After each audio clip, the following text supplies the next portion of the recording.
आज होती सुट्टी. सुट्टी म्हणजे आज होतं शनिवार. त्याच्यामुळे आजही सगळे तेच घरातले कामं. हे आणायचं, ते आणायचं.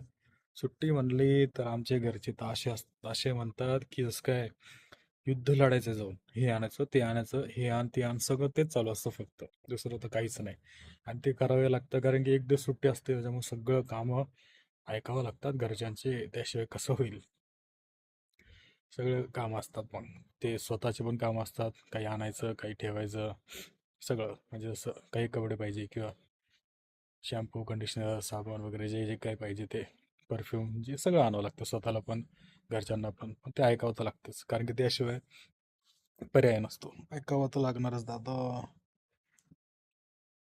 आज काय फक्त आरामच होता घरी. घरी नाही म्हणजे फिरतच होतो मी दिवसभर. जे जे पाहिजे होते ते सगळं आणत होतो. त्याच्यातच दिवस गेला आज. आता भेटूया आपण सोमवारी. सोमवारीच कारण की उद्या तर रविवार आहे, आज शनिवार. त्याच्यामुळे उद्याचा दिवस पण फक्त फिरण्यातच जाणार. काही जमलं तर व्हिडिओ शूट करेल, पण घरातलं सामानच घ्यायचं असतं. त्याच्यामुळे ते व्हिडिओ शूट जास्त काही करूनही फायदा नसतो. भेटूया आपण सोमवारी.